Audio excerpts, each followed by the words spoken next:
I'm Han Kaylee, and this is approximately month 4 of my PhD program.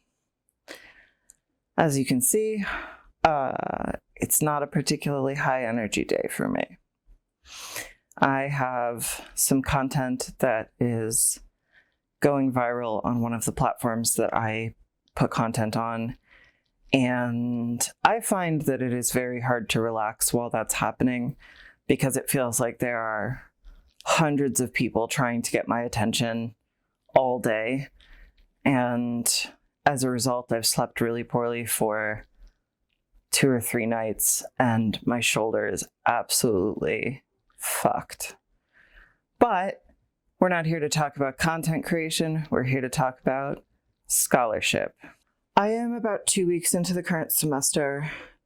I really recommend going to a program with a semester rather than a quarter system because quarters are awful.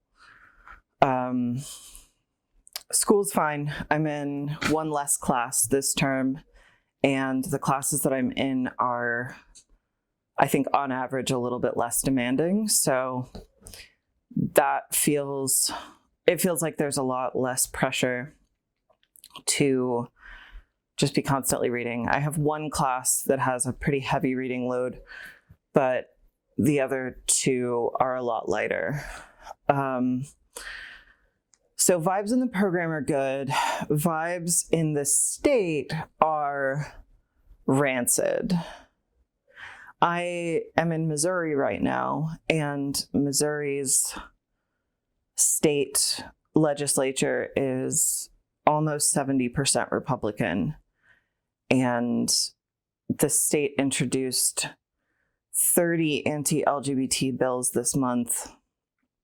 Some of them have already sort of died, but many of them are going forward, and it's really anxiety inducing to think that I'm going to be in this state for several years, and it could get really, really bad by the time I'm done with my degree. It doesn't look like it, but health is actually pretty good right now. I got diagnosed with a vitamin deficiency that I've been actually treating for the last several months, and just that element has really improved my energy level and my pain level day to day. Today is a bad example because I haven't slept well in 3 days and my body is absolutely wrecked. But when I first got here, I was really experiencing a lot of daytime exhaustion. I was feeling run down all the time, and having this severe vitamin deficiency caught and then treated has made a really big difference. And I feel really lucky that this seemingly really small thing has made such a big difference for me. I'm continuing to move through the process of diagnosis and treatment for broader issues. I have gone to one of the specialists that my primary care provider recommended. I have some other outstanding referrals, but things just move really slowly. So I was able to get in to see a neurologist and get referred for testing, but there was a 2 or 3 month wait between the appointment and the testing. So even though the neurologist said it's almost certainly this issue and we'll be able to treat it, it was like, we can't start treating it until we test for it, and we can't test for it for 3 months. So the neurologist said that she was really confident that a lot of my issues were going to be solved just by this one thing. And it feels really encouraging that I could have this one issue get fixed and that could have a lot of really broad implications for my life. As I mentioned in previous videos, my program raised the floor for the minimum level of support that they give grad students, and I was previously making less than the new minimum, which means I got a raise. And I got my first higher paycheck this week, and that is really nice. I'm not going to see a big difference in sort of quality of life from this raise because I'm basically going to use that increased income to start paying back a debt. from a family member who helped me move when I needed to move suddenly last year. On the flip side, financially, cost of living has gone up pretty substantially. Groceries are so much more expensive than they were last year. Even though I'm living in the Midwest, where things are generally less expensive than in many parts of the country, they definitely are more expensive here than they were when I got here. Socially, I'm feeling pretty good. I had an in-person hangout with a local friend that I met online, and that was lovely and felt really natural, and we're talking about hanging out again. So that feels really promising. It's been really nice to have a housemate, even though I didn't expect to have a housemate here. I thought that I would want to live alone. And it turns out that having somebody that I've known for several years in the house with me, who's also busy and has his own life, but is really friendly and really kind, is lovely. I think that having the decreased pressure of how many classes I was in last semester already feels like it's more possible to just stop and chat with people.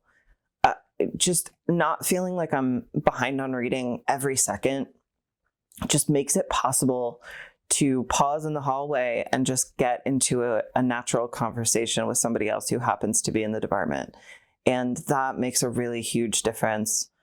I also have been really putting more energy into relationships with online friends who are not local, and spending more time connecting with people socially in Discords that I'm in and that sort of thing. And that's been really good for me. So I'm excited about that. I've also been trying to reach out more to people that I have had distanced social hangouts with, who live in other places, and are old friends that I just haven't been hanging out with recently. Everyone has been busy. Everything has been, what it's been. But it's been nice to have some more just kind of hangouts with people that I've known for a long time, even if it's, just a Zoom call. One of the things that I've been working on with my advisor is a 5-year plan, and another thing is a publication pipeline. She had me go to an online workshop for developing a publication pipeline for myself that's really situated around my own field and my own writing process, which is helpful. And I'm continuing to develop and get a clear picture of what do I have in the works and what would it look like to move those projects toward completion. So one of my big goals between now and the end of fall semester, so really the next calendar year, is moving as many things as possible that are currently partially completed into published and completely off my plate, so that I'm not thinking about them anymore, so that at the end of 2023, I can be moving into crafting my thesis and not have a lot of distractions. If I needed to set the project plan for my thesis and dissertation today, my thesis would be about how clinics become spaces of structural abandonment within a necropolitical framework. And if I were to write my dissertation today, I would be exploring the necropolitics of health and resistance to abandonment and letting die, by looking at how people have created their own spaces of care and of knowledge about survival, that support their survival after and amid structural abandonment. So looking at the same kinds of things that I've been talking about, looking at how people support each other's well-being and safety when they're imprisoned, when they are not able to legally get the care that they need. And as trans healthcare and as health equity programs are increasingly illegal and criminalized even, this state has been really pushing for that. Other states are really pushing for that. It's likely that one of the things that I'm going to be focusing on for one or both of those projects is how is this affecting clinical situations? How is this affecting clinical education? How is this affecting clinical practice? How is this affecting pro-trans clinicians and patients and trans communities? And also how that anti-trans movement is connected with and really inseparable from other social projects, particularly of white supremacy. So that's about where I am so far. If you'd like to learn more about necropolitics and how that shapes my work and how I'm thinking about that, I am part of the Primordium reading group, and you can come to this Twitch stream tonight and hear a reading of a very intro level text on necropolitics. And then afterwards, the people who support me or my co-creators on Patreon can join into a live chat and discuss that with us. And it's a great time. We meet weekly. We cover a huge range of texts from philosophy and political theory all the way to poetry.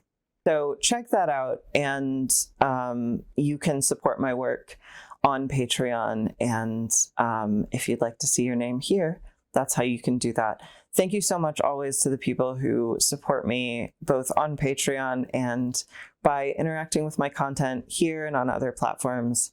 I really, really appreciate this. And oh, and one more thing. There's a tip that I wanted to share, because I know a lot of the people who are watching this series specifically are people who are thinking about going into academia or who are entering academia without a lot of structural support. So one thing that I've started doing last year, that has been really, really helpful to me is, as soon as you can in your academic career, get Zotero. That's Zotero. It is a free program. It is a citation manager. And what you can do is enter all of the information that you will use in a citation, the author information, the date, all of this. You can also put the PDF file of the article or the book or whatever it is directly into this citation manager, or you can use a link if it's a website, stuff like that. And so it's all in one place already. You can add keywords, you can add notes, you can highlight directly in this app. And the sooner you start doing this, the more complete your collection is. And so I've been putting my class readings in there, and it's so helpful because when it comes time to write a paper or I need to look something up, I already know it's all in one spot and my notes are all in there. So it's searchable. It's really, really helpful. And I have it sync between devices, so I can be sitting there in class and pull up the course reading, and I've got my notes right there, and I've got the text right there. It's all super, super convenient. And then it can also generate your bibliography for you. So when it comes time to write a paper or add citations to a paper, one thing that I'm doing right now is I'm editing a paper for a particular journal. And so one of the things that I'm doing is going through that journal and looking at relevant papers from that journal. So I have a Zotero folder that's just papers from this particular journal that connect with a particular keyword, so that when I go through that paper and edit it, I can add those citations and make sure that it's in conversation with that journal. So super, super recommend Zotero. Free, not a huge learning curve, pretty straightforward to use, so helpful. And just the more you use it and the more thoroughly you enter information into it, the more usable it is. So absolutely recommend. Play with that as soon as possible.